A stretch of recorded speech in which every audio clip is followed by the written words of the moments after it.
Title पढ़ के you might be confused कि बहनचोद होमोंकुलस है क्या? बताता हूँ। पर उससे पहले सब्सक्राइब बटन की माँ चोदना ना भूले। हाँ, उससे मुझे ऑर्गेज़म मिलेगा। पागल है, कैसी बातें कर रहा भाई। नाकोशी एक होमलेस इंसान जिसने अपना सब कुछ खो दिया था।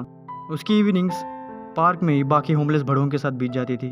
बाकी लोगों की तरह टेंट लगाने के बजाय ये बहन का लौड़ा अपनी कार में ही सो जाता था।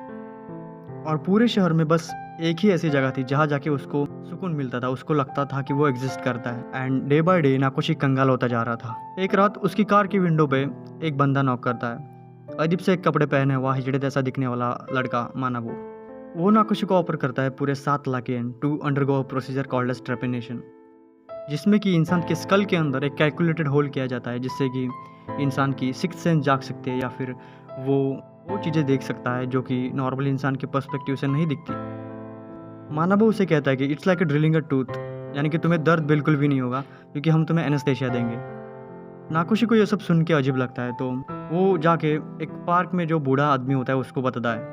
तो बूढ़ा उसे कहता है कि होमलेसनेस एक श्राप है जिसके अंडर हम जी रहे हैं। हमें ज़बरदस्ती ये ज़िंदगी जीनी पड़ रही है। यहाँ पे कुछ लोगों ने तो अपने खुद के ऑर्गन्स ही बेच दिए ताकि वो सर्वाइव कर सकें। ऐसे में अगर तुम्हें पैसे कमाने का मौका मिल रहा है तो तुम मना क्यों कर रहे हो? अगले दिन मानाबू और नाकोशी होटल में मिलते हैं और ये बहन का लौड़ा ऑपरेशन करने के लिए मान जाता है।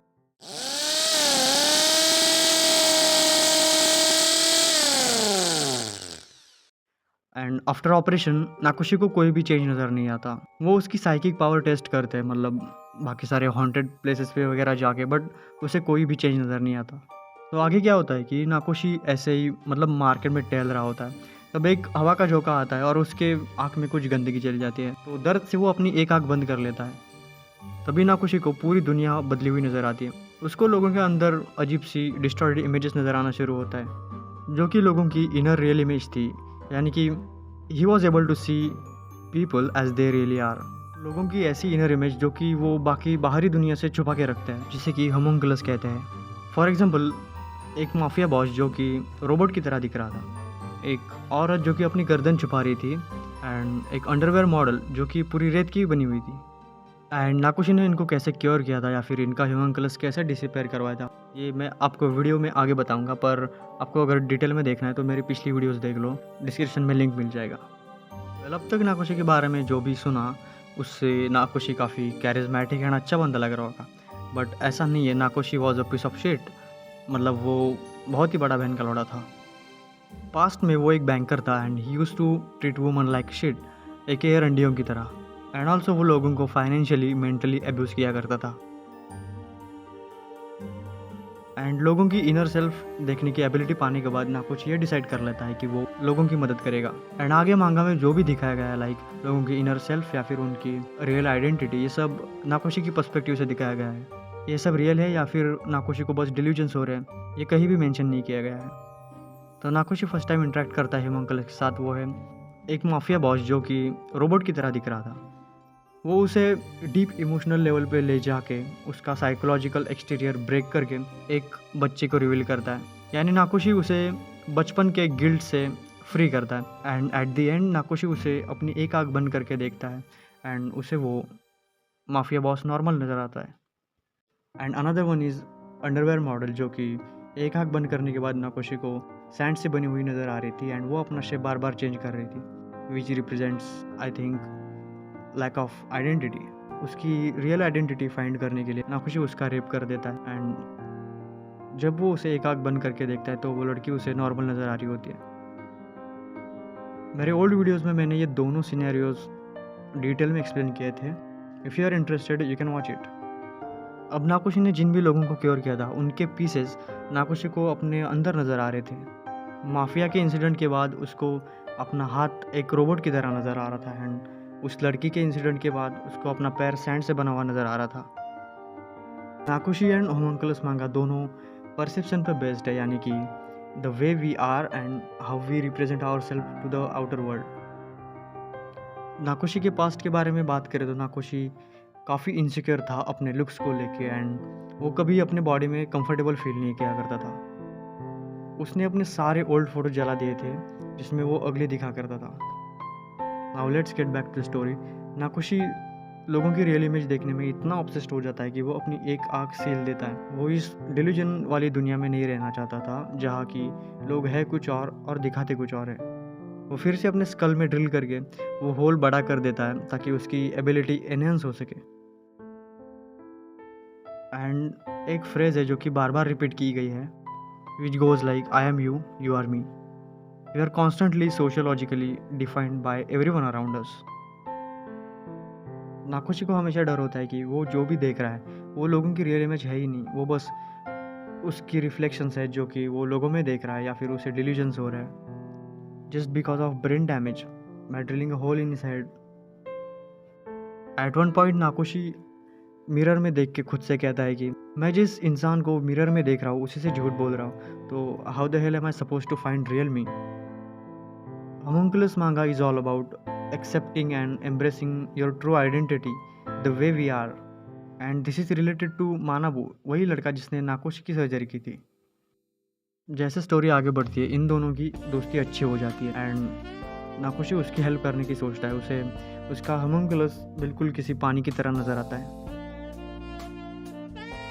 एक दिन दोनों उसके बाप से मिलने के लिए जाते हैं तो मानाबू किसी नॉर्मल लड़की की तरह कपड़े पहन लेता है ताकि उसका बाप उसे एक्सेप्ट कर सके। मानाबू का होमुंकुलस पानी की तरह बना होता है विच रिप्रेजेंट्स जेंडर फ्लूइडिटी। एक दिन नाकोशी दोनों के लिए होटल बुक करता है और मानाबू को लड़कियों की तरह ड्रेसअप होने के लिए फोर्स करता है। नाकोशी उसके साथ सपोर्टिव बनने की ट्राई करता है और वो उसे नीचे डिनर के लिए लेके आता है। अब मानाबू लड़कियों के कपड़े पहन के डिनर टेबल में बैठा हुआ होता है और उसे थोड़ा अजीब लगता है, पर वेटर कुछ परोसने के लिए आता है और वो उसे बिल्कुल किसी नॉर्मल इंसान की तरह ट्रीट करता है। ये देख के मानाबू के चेहरे पे अजीब सी सेटिस्फैक्शन नज़र आती है एंड आफ्टर डिनर नाकोशी एक आँख बंद करके मानाबू की तरफ देखता है तो वो उसे बिल्कुल नॉर्मल नज़र आता है।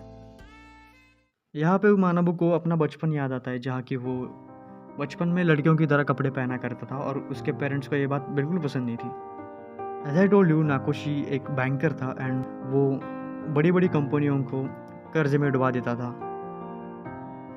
वो कहा करता था कि it's a crime to kill a man not a company, जबकि उसे पता था कि ये जो भी वो कर रहा है उससे हज़ारों लोगों की ज़िंदगियाँ खतरे में थी, उनके जॉब चले जा सकते थे।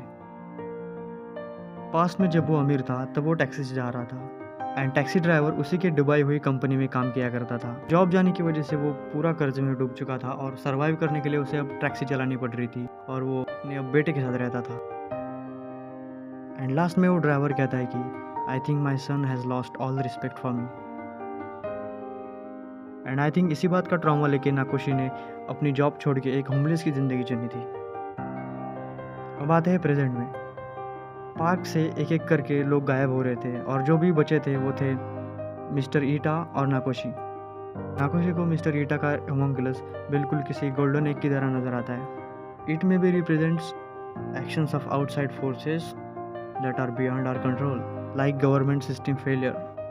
मतलब उसकी पोटेंशियल होते हुए भी वो कुछ कर नहीं पा रहा था, लाइक वो स्टक हो गया था इनसाइड इकोनॉमिकल ऑपरेशन जो कि उसकी इर्द गिर्द बना था। मिस्टर ईडो नाकोशी को बताता है कि उसका भी परिवार हुआ करता था, वो एक शेफ था और उसे एक लड़की भी थी।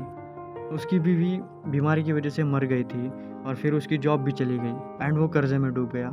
मिस्टर ईटा को गरीबी की वजह से अपनी बेटी को छोड़ना पड़ा था और इसी डिप्रेशन में आके वो कुछ दिन बाद सुसाइड कर लेता है। आगे जाके नाकोशी और भी ज़्यादा लोनली हो गया था एंड वो अपना ज़्यादातर टाइम नानको के साथ स्पेंड करता था जो कि उसकी एक्स थी। एंड उसे वो अमेजिंग लगती है क्योंकि उसके चेहरे हमेशा बदलते रहते थे और उन्हीं औरतों की तरह दिखते थे जिनके साथ नाकोशी पास्ट में फिजिकल हुआ था। अब नाकोशी चाहता था कि जो भी उसे दिख रहा है या फिर फील हो रहा है वो नानो को भी फील करे, तो वो उस पर ट्रैपेनेशन करता है, यानी कि उसके स्कल के अंदर होल्ड कर देता है। नानको को बिल्कुल भी चेंज नज़र नहीं आता, उसे नाकोशी जैसी कोई भी एबिलिटी नहीं मिलती, बल्कि उसका चेहरा तो बिल्कुल इमोशनलेस एंड कोल्ड हो जाता है। फिर नाकोशी उसके साथ सेक्स कर लेता है और यहाँ पे दोनों के चेहरे सेम दिखाए गए हैं जो कि नाकोशी का पर्सपेक्टिव है। एट द एंड वो बेड पे ही पड़ी रहती है और उसके स्कल में जो होल किया था उससे ब्लीडिंग हो रही थी और उसके बाद हमें कुछ भी पता नहीं चलता कि वो जिंदा बची भी या नहीं। तो स्टोरी एंड होती है पूरे 1 साल बाद। नाकोशी समुंदर किनारे अपनी कार में जी रहा होता है, उसके सर पे एक भी बाल नहीं होता। और सर पे मल्टीपल बैंडेजेस होते हैं ताकि वो न्यूली ड्रिल्ड होल छुपा सके। मानाबू उसे ढूंढ लेता है और हक करके माफ़ी मांगता है क्योंकि उसकी वजह से नाकुशी की ये हालत हुई थी। नाकुशी को ले जाने के लिए पुलिस आती है। तब उसे खुद के ही चेहरे के रिफ्लेक्शंस उनमें नज़र आते हैं। He no longer sees people as people. उसने जो भी अब्यूज़ किया था उसकी वजह से, उसके बुरे कर्मों ने अपने आसपास की दुनिया के साथ साथ बस खुद के ही एक्सटेंशंस के रूप में देखने के लिए प्रेरित किया था। They are him and he is them. Manga की स्टार्टिंग पैनल में नाकुशी को किसी न्यूबॉर्न बच्चे की तरह दिखाया गया है। इसका मतलब हो सकता है कि वो शायद अपनी ज़िंदगी नए सिरे से शुरू करना चाहता था। जो भी उसने किया उसका उसे रिग्रेट था। एंड ऑल्सो पार्क में वो किसी बंदे को कह रहा था कि I am on my way to find my self. Nakushi पूरे 4 लोगों के साथ इन्वॉल्व था एंड 2 के साथ तो उसने अच्छा किया, बट बाकी 2 लोगों की ज़िंदगी बर्बाद हो गई। एट द एंड बस पेन ही मिला because of his actions. Homunculus is all about questions of life, like how we treat other people, how we see them, and how we see ourselves. But the main question is, what does it mean to be human? अगर video पसंद आई हो तो like करो, comment में अपना review ज़रूर देना and ऐसी और भी ज़्यादा इंटरेस्टिंग मांगास पे वीडियो बनाता रहूँगा, सो सब्सक्राइब कर लो।